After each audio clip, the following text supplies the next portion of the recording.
My dear friends, all of you welcome to పాఠశాల CMP YouTube channel. మనం ఈరోజు ఈ వీడియోలో 3వ తరగతి ఇంగ్లీష్ పాఠ్యపుస్తకంలోని 3వ పాఠం ద లాయల్ మాంగూస్ అనే పాఠంలో మొదటి 2 పేరాలను పార్ట్ 1లో భాగంగా ఎలా చదవాలో నేర్చుకుందాం. The loyal mongoose. Once there lived a farmer and his wife. They had a newborn baby.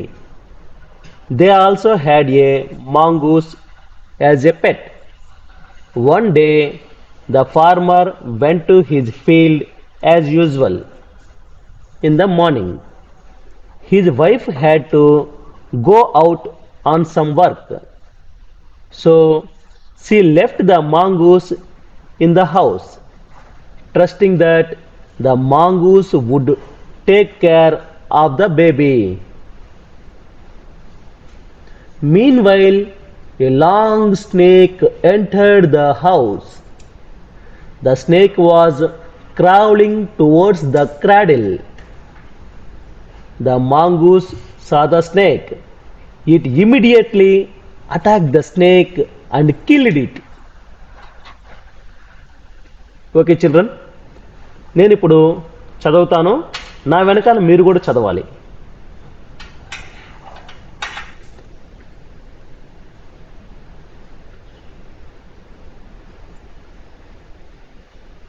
The loyal mongoose. Once there lived a farmer and his wife. They had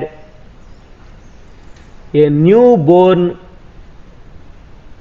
baby. They also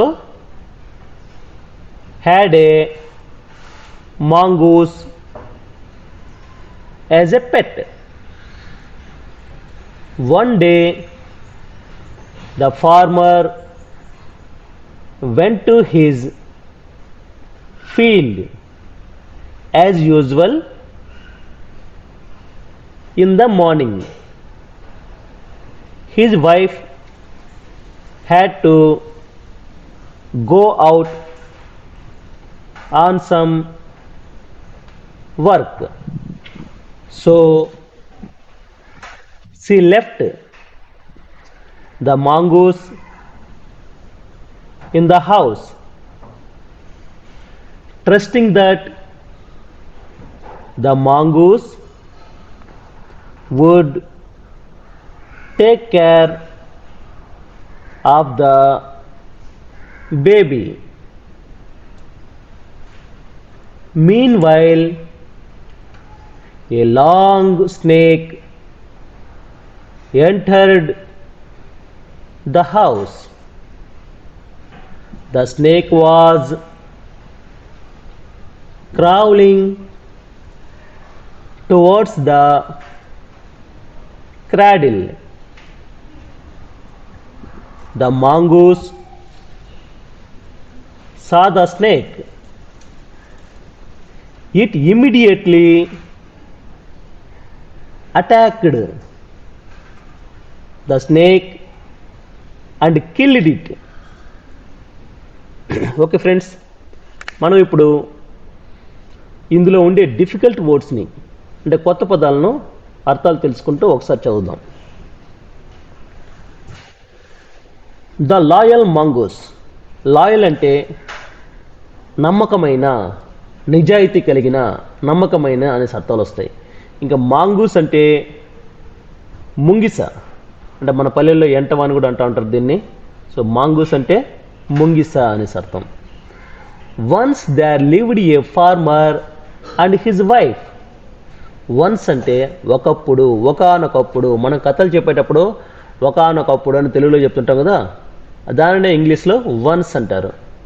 lived అంటే నివసించడం, జీవిస్తూ ఉన్నారు, నివసిస్తూ ఉన్నారు. ఎవరు? A farmer and his wife. Farmer అంటే రైతు, అతని భార్య. వైఫ్ అంటే అతని భార్య. They had a new born baby. Baby చిన్న బిడ్డని బేబీ అంటారు. బోర్న్ అంటే పుట్టిన, న్యూ అంటే కొత్తగా పుట్టిన బిడ్డ. న్యూ బోర్న్ బేబీ అంటే కొత్తగా పుట్టిన బిడ్డ. వాళ్ళతో పాటు ఒక బిడ్డ కూడా ఉంది. They also had a mongoose as a pet. Pet అంటే మీకు తెలుసు, మనమంతా కూడా మనకి పెట్ అనిమల్స్ ఉంటాయి. పిల్లుల్ని, కుక్కల్ని మనం పెట్ అనిమల్స్గా పెట్టుకుంటాం. కానీ ఇక్కడ వీళ్ళు అడవిలో ఉంటారు కాబట్టి మాంగూస్ని పెట్ అనిమల్గా పెట్టుకున్నారు. సో ముంగిస్ని వాళ్ళు సాక్కుంటా ఉంటారు పెట్ అనిమల్గా.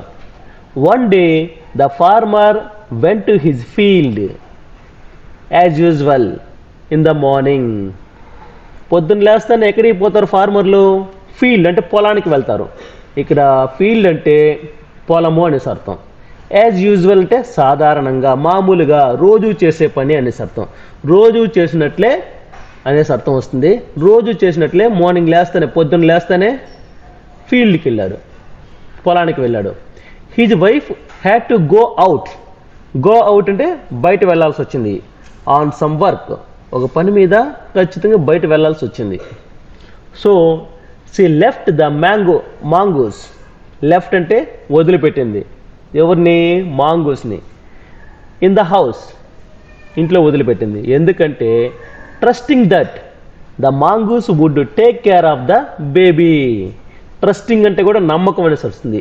ఆమె మాంగూసు మన బిడ్డని టేక్ కేర్ అంటే జాగ్రత్తగా చూసుకోవడాన్ని టేక్ కేర్ అంటారు. మనం కూడా bye bye see you take care అనేసి చెప్తా ఉంటాం కదా. సో జాగ్రత్తగా చూసుకోవాలని చూసుకుంటుందనే నమ్మకంతో, ఆ ట్రస్టింగ్ అంటే నమ్మకంతో మాంగూస్ని ఇంట్లో బెడ్ దగ్గర వదిలి వెళ్ళింది. మీన్ వైల్, సరిగ్గా అదే టైంలో. మీన్ వైల్ అంటే అప్పుడే, ఆ టైంలోనే అనేసి, ఆ సమయంలోనే అర్థం వస్తుంది. A long snake entered the house. ఒక పొడవైన పెద్ద పాము ఎంటర్ అయింది హౌస్లోకి. The snake was crawling towards the cradle. Crawling అంటే మామూలుగా పాము ఎట్లా పోతుంది? పాక్కుంటూ పోతుంది కదా, ఆ పాక్కుంటూ పోవడాన్ని క్రౌలింగ్ అంటారు. టువర్డ్స్ అంటే వైపు. దేని వైపుగా వెళ్తా ఉంది పాక్కుంటూ అంటే? క్రాడిల్ వైపుగా. క్రాడిల్ అంటే ఊయల. ఆ ఊయల వైపుగా, బెడ్లో మనం ఊయలు కట్టి ఊయల్లో వేస్తాం కదా, ఇక్కడ బొమ్మలో ఊయల్లో బెడ్ ఉండదు కదా. సో ఈ ఊయల్ని క్రాడిల్ అంటారు. ఆ వైపుగా పాము పాక్కుంటూ టువర్డ్స్ ద క్రాడిల్ వైపు అంటే ఆ వైపుగా. టువర్డ్స్ అంటే ఆ వైపుగా. దేని వైపుగా అంటే క్రాడిల్ వైపుగా వెళ్తుంది. The mongoose saw the snake. Mongoose చూసింది పాముని. ఇట్ ఇమ్మీడియట్లీ అంటే వెంటనే attacked the snake and killed it. Attacked అంటే దాడి చేసింది. అటాక్డ్ అంటే దాడి చేయడం. వెంటనే స్నేక్ పైన మాంగూస్ దాడి చేసింది. అండ్ కిల్డ్ ఇట్, చంపేసింది. మాంగూస్ పాముని చంపేసింది. నెక్స్ట్ ఏం జరిగిందో నెక్స్ట్ వీడియోలో మిగిలిన 2 పేరాలు మనం తెలుసుకుందాం. So my dear teacher friends, అందరూ మీ పాఠశాలలోని పిల్లలకి ఈ వీడియోలు చూపించండి. నెక్స్ట్ వాళ్ళ మీ పాఠశాల పిల్లల యొక్క పేరెంట్స్ గ్రూపుల్లో, వాట్సాప్ గ్రూపుల్లో ఈ వీడియోని షేర్ చేసినట్లయితే పిల్లలు పదే ఈ వీడియోని చూస్తూ ఉంటారు. ఈ వీడియోని చూడడం వల్ల వాళ్ళకి ఇంగ్లీష్ చాలా బాగా వస్తుంది. ఎవరైనా అధికారులు వచ్చి టెక్స్ట్ బుక్ తీసుకొని చదవమంటే చాలా ఈజీగా, చక్కగా చదవగలుగుతారు. సో ఫ్రెండ్స్, మనమంతా కృషి చేసి పిల్లల్ని బాగా చదివేటట్టు చేద్దాం. Thank you.